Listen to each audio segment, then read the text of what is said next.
आप जब भी किसी फ्रंट एंड इंटरव्यू के अंदर जाओगे, trust me this question is going to be asked that tell me what is the difference between synchronous and asynchronous.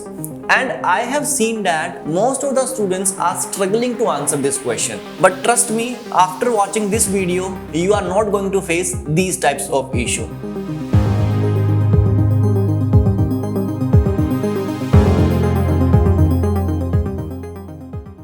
Hello everyone, in this particular video we are going to discuss a very important question, that is difference between synchronous programming and asynchronous programming. Now सबसे पहले हम समझते हैं कि what is synchronous programming. So इसके लिए हम एक बहुत बेसिक सा एग्जांपल लेके चलते हैं. Let's just suppose you want to purchase any product from any e-commerce website. So what is the process? अब ऐसा तो होगा नहीं कि हमने प्रोडक्ट सोचा और वो हमारे घर के ऊपर डिलीवर हो गया. That is not going to happen. So we need to follow some process. और प्रोसेस क्या होगा कि first of all we need to go on the web page, उसके वेबसाइट के ऊपर जाना होगा. Then we need to search for that particular product. हमें उसका पेमेंट करना पड़ेगा. पेमेंट के बाद हमें उसके लिए कुछ दिनों का वेट करना पड़ेगा. देन वो हमारे घर के ऊपर डिलीवर होगा. I hope you are able to understand this process. We can relate same example with the synchronous programming as well. Just think, क्या हम बिना पेमेंट करे एक्सपेक्ट कर सकते हैं कि जो प्रोडक्ट है वो डिलीवर हो जाएगा? या बिना सर्च करे क्या मैं उसको कार्ट में ऐड कर सकता हूं? No. So every process is very important. So जब तक एक प्रोसेस कंप्लीट नहीं होगी, we can not move to the second process. जब तक मैं उसको सर्च नहीं करूंगा, मैं उसको कार्ट में ऐड नहीं कर सकता. जब तक मैं उसको कार्ट में ऐड नहीं करूंगा, मैं उसकी पेमेंट नहीं कर सकता. जब तक मैं उसका पेमेंट नहीं करूंगा, तब तक मैं उसकी डिलीवरी की एक्सपेक्टेशन नहीं निकाल सकता. So I hope you are able to understand synchronous. Basically जब तक एक प्रोसेस खत्म नहीं होगी, दूसरी प्रोसेस स्टार्ट ही नहीं होगी. This is the synchronous programming. That's it. Now let's just see the same thing with the example as well, with the coding as well. This is the simple code that I have written in front of you. What I have written, I have just written console.log hi. After that I am running a loop here, for loop I am running here, and after that what I am doing is I am just running a hello world as well. I am just printing a hello world as well. अब देखते हैं कि browser पे print क्या हो रहा है. मैं इसको रिफ्रेश करता हूं. You can see hi and hello, but between hi and hello we are having some wait.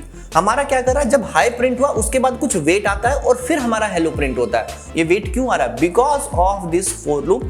जब ये क्या कहने की कोशिश कर रहा है ये प्रोग्राम की ऑब्वियसली पहली लाइन थी हमारी हाई, प्रिंट हो गया, लेकिन जब तक मेरा ये फॉर लूप कंप्लीट नहीं होगा, अब चाहिए कंप्लीट होने में कितना भी टाइम ले, जब तक मेरा फॉर लूप कंप्लीट नहीं होगा हमारा हेलो प्रिंट नहीं होने वाला है. So this is the synchronous that I have just told you. तो ये प्रोग्राम में हम ऐसे एग्जीक्यूट कर सकते हैं कि जब तक पहली प्रोसेस खत्म नहीं होगी, दूसरी स्टार्ट नहीं होगी.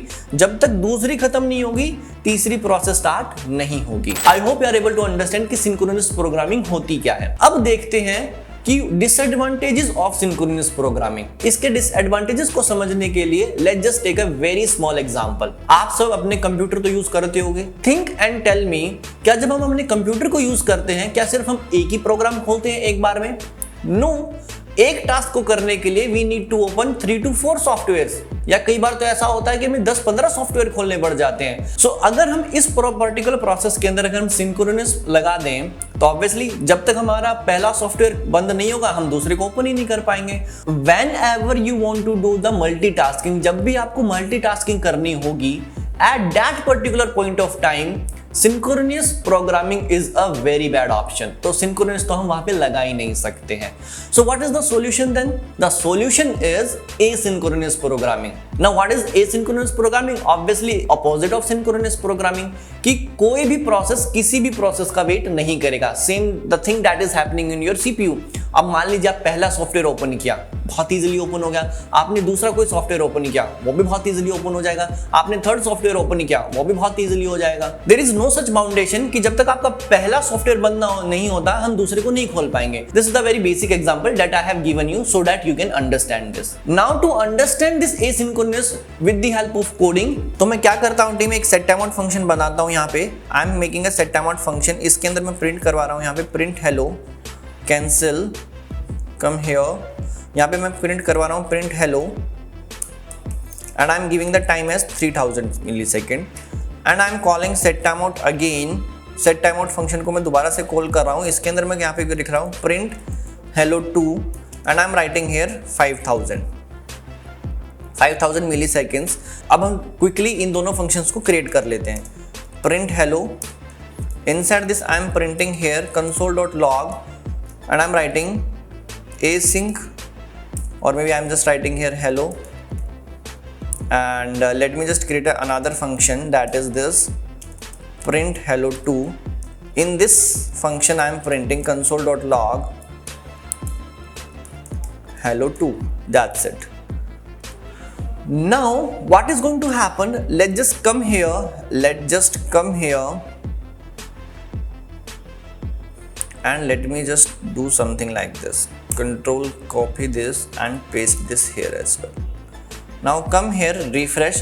First of all, hi is printed, then what, hello is printed, and then hello2 is printed. Why this is coming like, why it is coming like this? So let me just show you why it is coming like this. See, सबसे पहले हमने क्या line लिख रखी है, यहाँ पे हमने लिख रखी है console.log hi, तो hi सबसे पहले प्रिंट हो चुका है। Then what we are doing is this set timeout and this set timeout, line number 16 and 17 both are asynchronous in nature, तो ये किसी के लिए भी वेट नहीं करेंगे, दोनों की दोनों लाइंस एक साथ एग्जीक्यूट होंगी।